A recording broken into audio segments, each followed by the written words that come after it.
Nous invitons Maman Suzanne et Tangali Koyato acclamé par le Koumia.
C'est notre destinée à tous. C'est de le célébrer, c'est de l'élever avec Dieu. Quand tu pries, tu es en communion avec celui qui est la parole. Qui est la parole. Il faut que tu sois aussi baptisé dans le Saint-Esprit. Parce que le Saint-Esprit va t'éclairer. Le Saint-Esprit va te conduire dans toute la vérité. Le Saint-Esprit va t'enseigner la parole de Dieu. Et la parole de Dieu est une lumière sur ton chemin. Elle va éclairer ta destinée. Elle va éclairer ta vie. Jésus marche devant toi. Et pas de Jésus, dit le psaume, verse l'abondance. Oh, vis dans la parole. Vis dans la parole. Reçois la vie au nom de Jésus.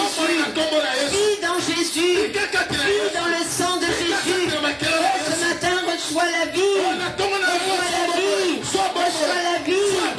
Deviens parole de Dieu pour cette génération. Deviens parole de Dieu. Deviens la voix de Dieu. Jean-Baptiste était la voix de celui qui crie dans le désert. Mais Jésus a dit qu'aujourd'hui, même le plus petit est plus grand. Parce qu'aujourd'hui il y a plus. Parce qu'aujourd'hui Jésus a tout accompli pour toi. La parole, Jésus à la croix a donné sa vie. La parole devient esprit et vie en toi. Le Saint-Esprit t'instruit, conduit dans toute la vérité. Soyez baptisés dans le Saint-Esprit. Nourrissez-vous de Dieu. Parlez des langues nouvelles. Combien qui néglige le parler en langue. Mais le parler en langue va t'édifier. Le parler en langue t'édifie. L'esprit inspire ton esprit. Et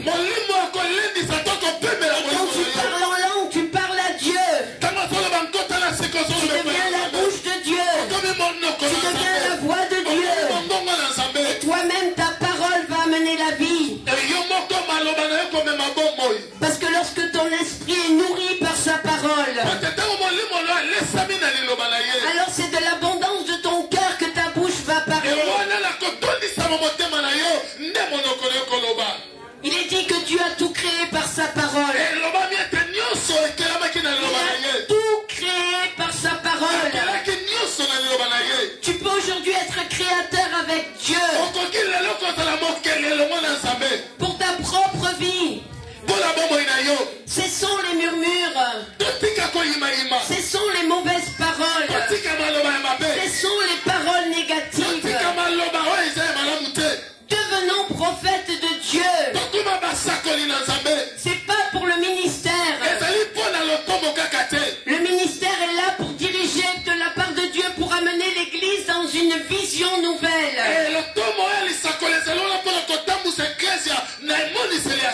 Il se tient particulièrement à l'écoute du Seigneur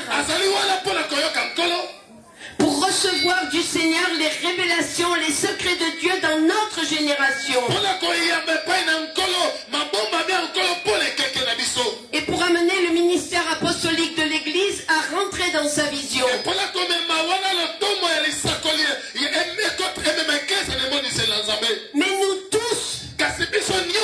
Tous, sans exception. Parce qu'il a dit dans les derniers temps, il répandra son esprit sur toute chair.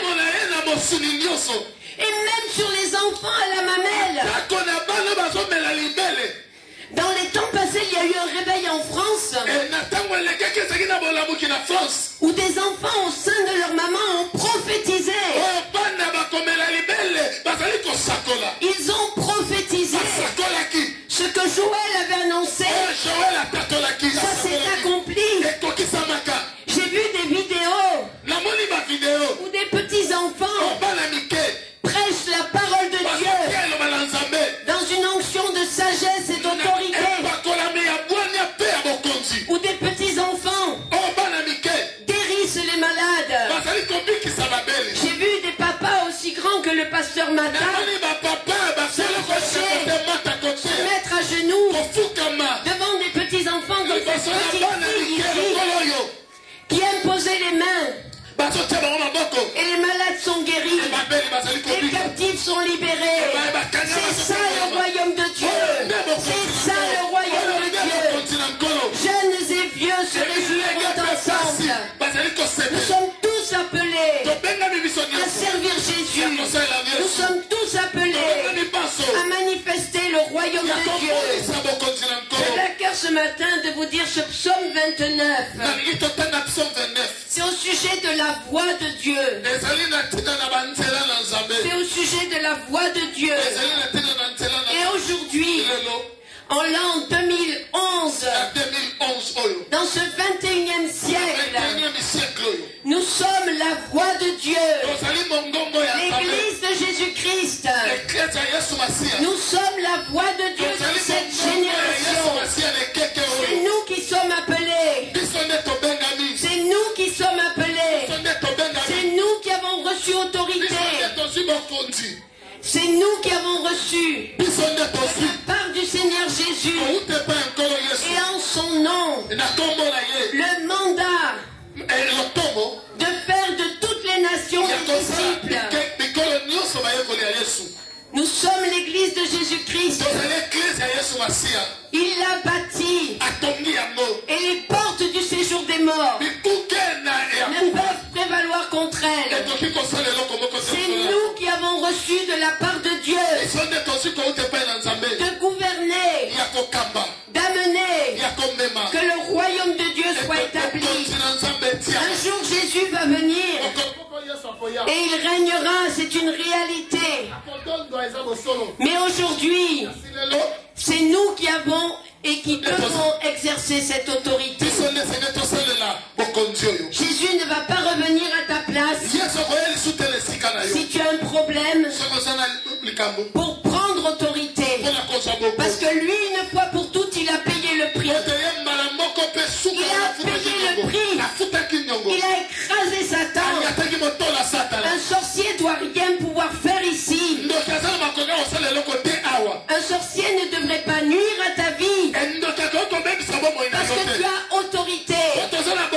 Parce que tu es sacrificateur. Il a fait de nous un peuple des sacrificateurs.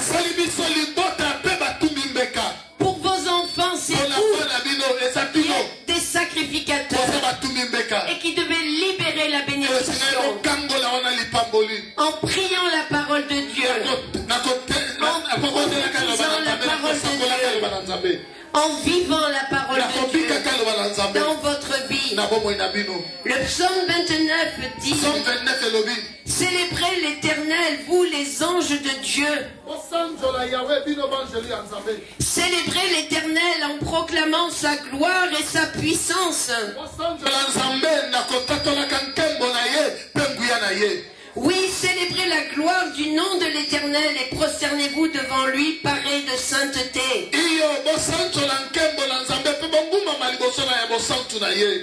La voix de l'Éternel retentit sur les eaux.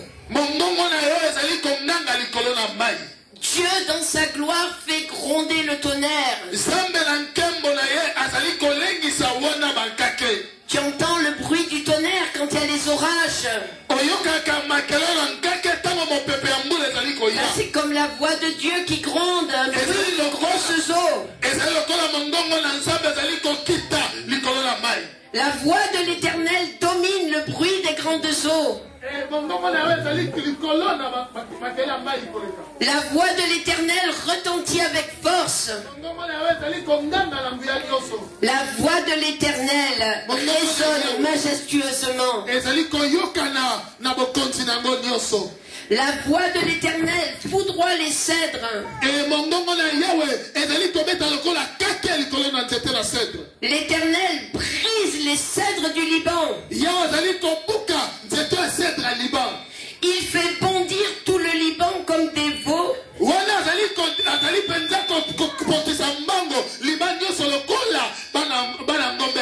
Et le Sirion comme des buffles. La voix de l'Éternel fait jaillir des éclairs. La voix de l'Éternel fait trembler le désert. L'Éternel fait trembler le désert de Kadesh. La voix de l'Éternel fait enfanter les biches. Et elle fait tomber les feuilles des arbres des forêts. Dans son palais, tous s'écrient gloire à l'Éternel. Lors du déluge, l'Éternel était roi.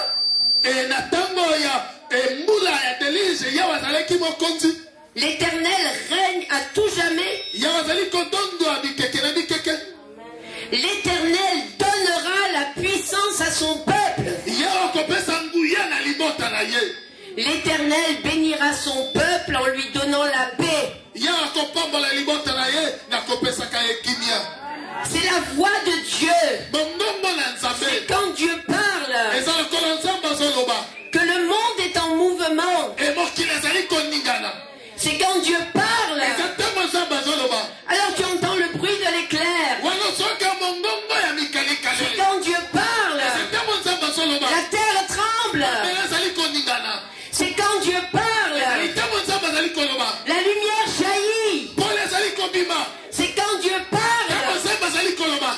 Même les feuilles des arbres, pourtant ça ne fait pas de bruit, mais ça tombe parce que Dieu parle. Dieu est esprit. Dieu est esprit. Et c'est le souffle de son esprit qui nous anime. Et si nous nous nourrissons dans sa parole, et si nous sommes remplis de son Esprit Saint, alors ce que nous allons annoncer, nous allons être la voix de Dieu. La voix de Dieu. La voix de Dieu. Le psaume 103 dit de Joseph. Il avait reçu des songes, des révélations enfant. Et il a annoncé, il a dit avec sa bouche les songes et ce qui allait s'accomplir dans sa vie. En disant, il a prophétisé. Il a été la voix de Dieu.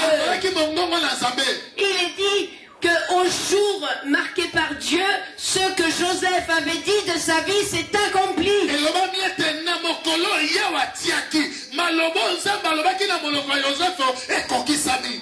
Peut-être tu as reçu des promesses du Seigneur. Peut-être tu as eu des songes. Peut-être tu as eu des visions. Peut-être tu as eu des révélations. Peut-être tu as entendu la voix de Dieu à travers des serviteurs. Peut-être dans tes méditations tu as reçu des promesses de Dieu. Mais prie, prophétise, parle, dis les promesses, annonce, proclame. Dieu, souviens-toi, sa parole, aujourd'hui, je vais être la voix de Dieu et annoncer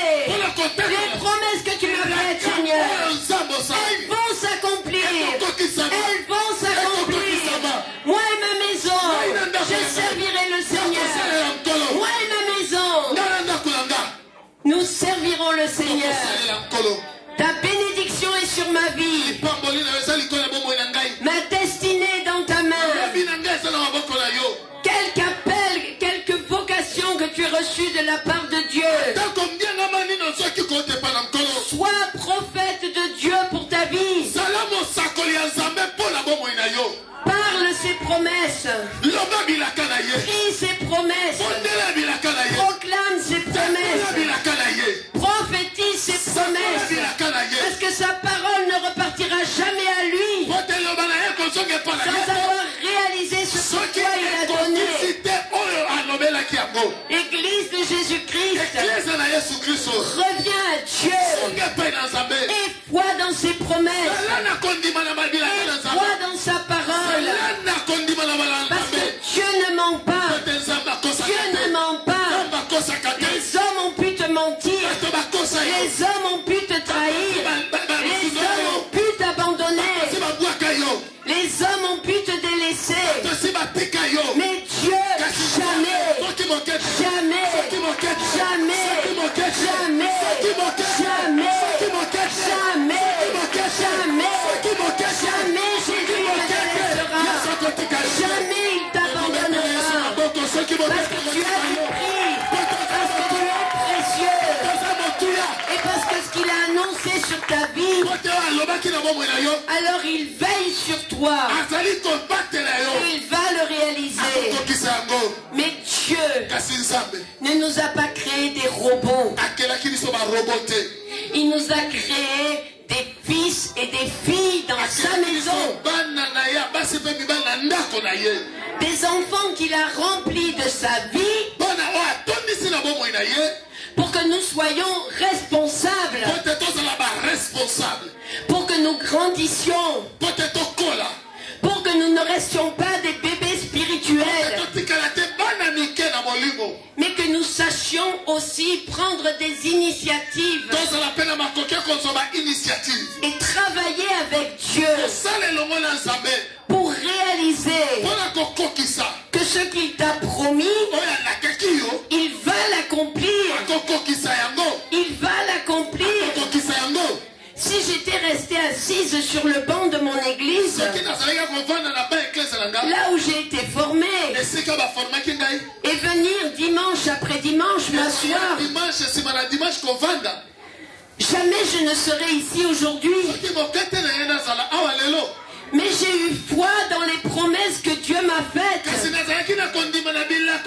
J'ai eu foi. Alors j'ai commencé à travailler. J'ai commencé à travailler dans l'église. Même si c'était les tâches que personne ne voulait faire. J'ai commencé à travailler comme pour le Seigneur. Tout ce qu'il m'a demandé de faire, je l'ai fait. Mais pas un jour ne commence. Pas un jour ne se lève sans que bien souvent, avant que même l'aube jaillisse, j'ai passé du temps devant Dieu. J'ai passé du temps avec Dieu. J'ai prié. J'ai rappelé à Dieu. J'ai proclamé. J'ai annoncé. Je ne me suis jamais lassé. Et aujourd'hui encore, j'en suis convaincu. Je suis dans les prémices de ce que je dois vivre. Je suis convaincu que de grandes choses sont devant. Je suis convaincu que de grandes choses sont à venir. Que le meilleur est devant. Que le meilleur est devant. Et que Dieu va ouvrir grandes les écluses du ciel pour aller dans l'appel, pour aller dans la vocation, pour aller dans le ministère. Mais j'ai cru Dieu. Et je crois toujours Dieu. Et même si ça tarde, il dit que même si ça tarde, que certainement ce qu'il a dit, ça va s'accomplir. Et il dit que dans ces derniers temps, il n'y aura plus de délai dans l'accomplissement de ses promesses. Nous devons hâter ces temps. Mais nous allons les hâter dans la mesure où nous travaillons avec Dieu. Et comment tu vas montrer que tu travailles travailles avec Dieu. Eh bien, c'est si chaque jour tu te retrousses les manches et tu travailles avec dans ce que Dieu te demande, avec les frères, avec les sœurs, dans ta ville, dans ta maison, dans ton village, que sais-je.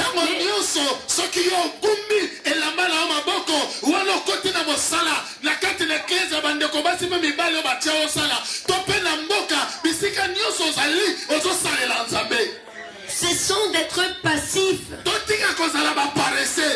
Trop de gens viennent le dimanche au culte, puis rentrent à la maison s'asseoir toute la semaine. Mais c'est pas ça l'église de Dieu. C'est pas ça le royaume. C'est pas ça. Si c'est pour ça, alors il vaut mieux, moi je dirais à Jésus, mais prends-moi avec toi.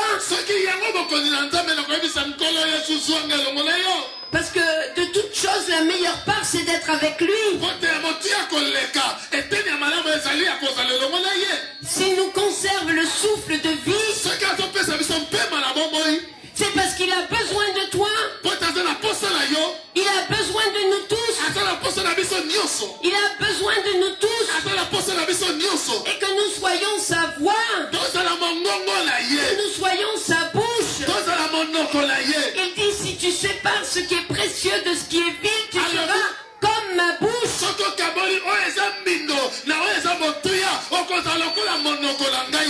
Oh, cessons de gémir, de murmurer, de nous plaindre de nous-mêmes.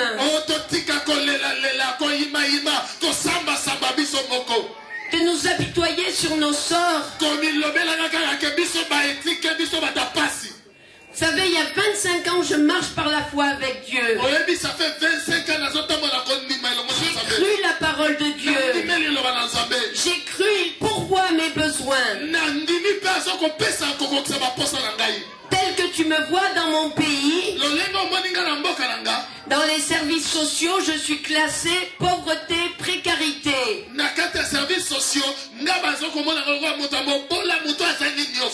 Mais j'ai peut-être fait plus de 20 missions maintenant en Afrique. Je rentre il n'y a pas longtemps du Pakistan. J'ai aucune église locale qui me soutient. Je marche avec mon Dieu tous les jours de ma vie. Tous les jours de ma vie. Et si au jour de Dieu, Dieu a pu commencer de m'envoyer sur les nations, c'est parce que j'ai appris à dépendre de lui. Appris à croire qu'il est riche. À le croire qu'il peut tout. Qu'il n'y a rien qui soit impossible à Dieu. J'en suis convaincu. Il y en a parmi vous. Vous avez l'élection de Dieu sur votre vie. Pour devenir la tête. Pour être placé dans des situations d'autorité sur les villes. Dans des positions sociales, des chefs d'entreprise, des gens qui réussissaient. Et si Dieu vous amène dans cette réussite, mais c'est pour bénir son peuple. C'est afin qu'il n'y ait pas de pauvres parmi nous. C'est afin que vos enfants, là, les chégués, soient amenés aussi, nourris, aidés, secourus, scolarisés.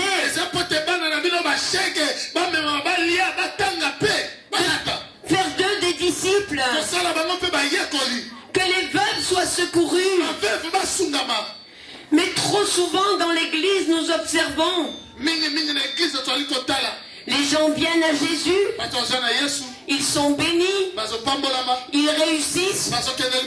Puis une fois qu'ils ont réussi, ils ne pensent plus qu'à eux. Bien aimé, ça c'est pas le royaume de Dieu. Il y a plus de joie à donner qu'à recevoir. Il y a plus de joie à donner qu'à recevoir. Si chaque fois que Dieu m'avait béni, j'avais gardé pour mon ventre,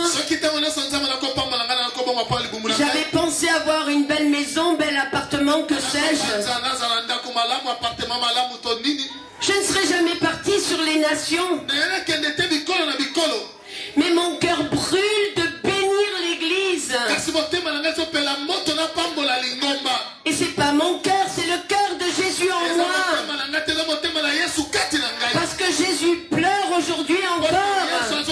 Jésus pleure à cause de l'état dans lequel nous sommes. Ouvrons nos cœurs à son amour. Bien-aimé, il nous destine à une position bien supérieure à celle-là. Au jour où nous reviendrons régner sur la terre avec lui, là nous recevrons nos vraies récompenses. Tout va passer. Tout va passer. Et même si tu as la plus grande, la plus belle, la plus riche maison de cette région,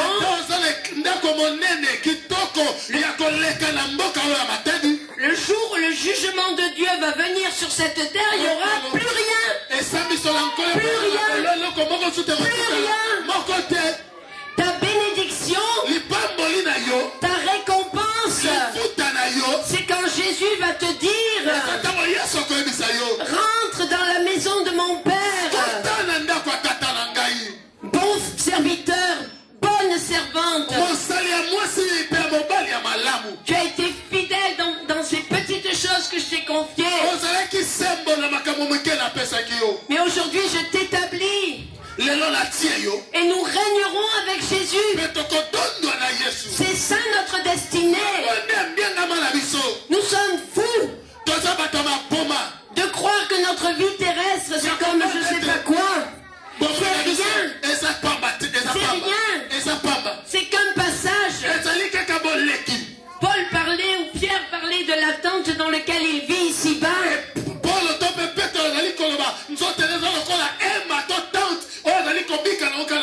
Nous sommes que des pèlerins pour un court pèlerinage. Mais c'est pendant ce court pèlerinage sur ta terre, et même si tu vis jusqu'à 100 ans,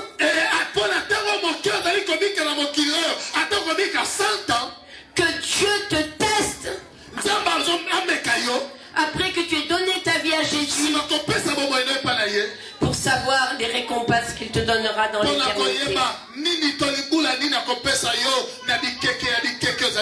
À celui qui vaincra, à celui qui sera trouvé fidèle, il donnera la couronne de vie. À celui qui sera trouvé fidèle, combien qui ont été bénis et puis qui sont partis.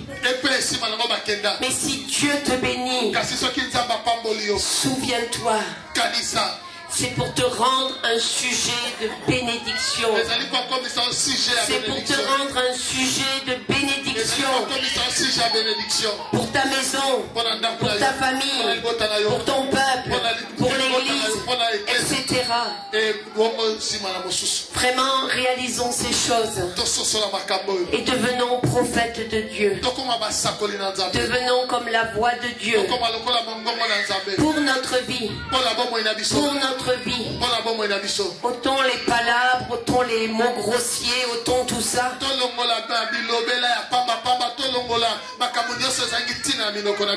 Soyons inspirés par l'Esprit de Christ. Soyons inspirés par l'Esprit. Et vivons la parole. Parlons la parole. C'est pas retenir tous les versets par cœur avec la tête, ça sert à rien. Mais que la parole soit dans ton cœur. Qu'elle soit dans ton cœur. Et que tu la vives. Et que tu la vives. C'est simple. C'est pas compliqué. C'est pas compliqué. C'est marcher avec Jésus. Tout simplement. Tous les jours de notre vie. Tous les jours de notre vie. Pas venir avoir l'apparence de la piété au culte. Mais chaque jour se lever, tourner ses regards vers le Seigneur, parler avec lui, communier avec lui, méditer sa parole, être nourri. Et puis dire Jésus aujourd'hui, je prends ta main et rien n'est impossible dans cette journée parce que tu marches devant moi. Tu marches devant moi. Vraiment Dieu est bon. Dieu est grand. Il peut tout. Et si l'église de Dieu écoute, comme écoutent les disciples, si ce matin tu as reçu ce message dans ton cœur, alors il portera la vie en toi et les promesses de Dieu se réaliseront. C'est là ce qui est essentiel. Nous sommes appelés à porter la vie de Christ en nous. Nous sommes le temple du Saint-Esprit. Et si nous sommes conscients de cela, où que nous allions, quoi que nous fassions, alors des fleuves d'eau vive doivent jaillir de notre sein. Et nous serons une source de bénédiction pour tous ceux qui nous entourent et partout où Dieu va nous conduire. Vraiment que le Seigneur, que l'Esprit du Christ grave cela dans votre cœur et que vous deveniez une église de vainqueurs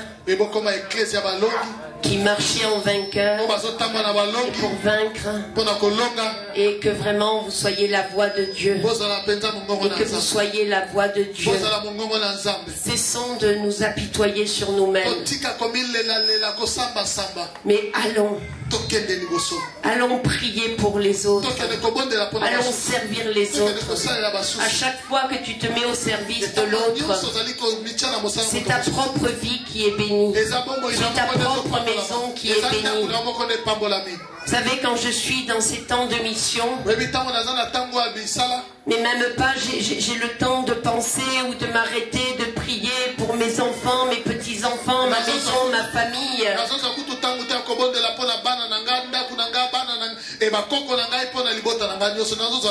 Mais j'ai vraiment l'assurance que si je viens ici et que je m'occupe des enfants du Seigneur, à bien plus forte raison, Dieu, lui, prend soin de ma maison, soin de mes petits-enfants, prend soin de tous mes besoins.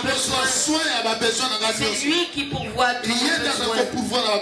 Ayons foi, croyons-le. Croyons-le.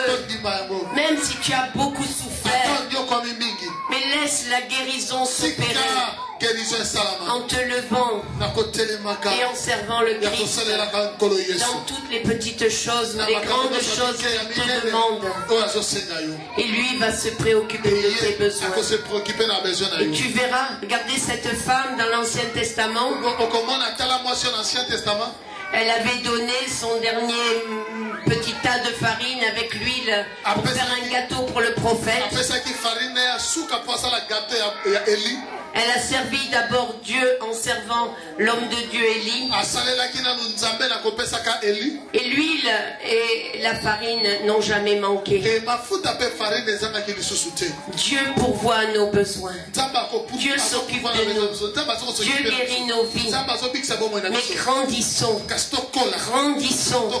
Prenons conscience que chacun de nous sommes appelés à vivre et à être la voix de Dieu dans cette génération. Dans cette génération. Vous savez, il n'y a pas que Jésus qui a été appelé à arrêter des tempêtes. Moi, j'ai vécu ça justement dans la première mission là-bas au Centrafrique.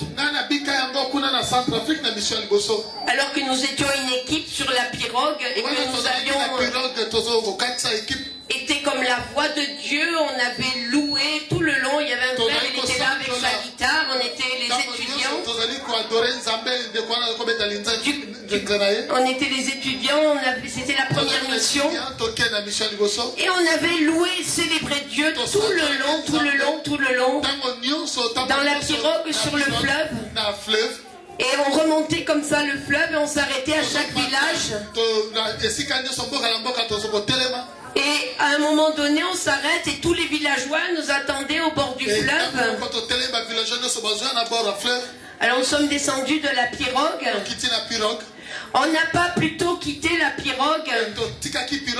Quelques instants après, voilà qu'un vent de tempête a soufflé. C'était quelques instants plus tôt alors que nous étions sur la pirogue.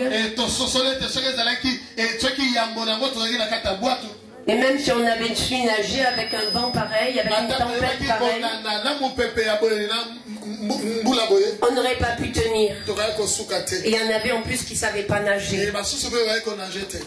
Et on s'est mis à louer Dieu, à célébrer Dieu, à rendre grâce à Dieu, à dire notre reconnaissance. En plus, on était tellement dans la joie d'être accueillis par tous ces villageois. On les venait évangéliser. Partout, les villages étaient sauvés. Et en même temps qu'on s'est mis à nouveau à louer, à célébrer Dieu, le vent est parti, ça a changé de cap. La tempête a été encore détournée de nous. Et on a pu faire notre croisade d'évangélisation. Le diable s'était levé contre nous. Mais la louange, la célébration, le royaume de Dieu est avancé. Et au nom de Jésus, tout ce qui venait contre nous, ça a été détourné.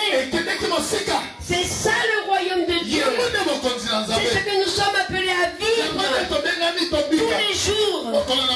Lève-toi. Lève-toi. Retrousse les manches. Rentre dans la moisson. Et travaille chaque jour de ta vie avec l'Esprit du Seigneur. Et tu verras la gloire de Dieu. Et tu verras la gloire de Dieu. Je ne veux pas être plus long, je ne veux pas prendre le temps. Et je voudrais qu'on se lève tous ensemble. Et encore, on va prier. On va annoncer que le royaume de Dieu est au milieu de nous. Et que la bénédiction de Dieu vienne sur vous. Que la gloire de Dieu descende. Que le poids de sa gloire. L'apôtre Pierre disait de ne pas s'étourner parfois de la fournaise dans laquelle nous sommes.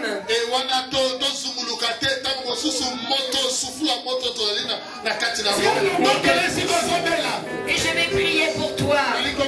Parce que dans les meurtrissures de Jésus, tu as été guéri.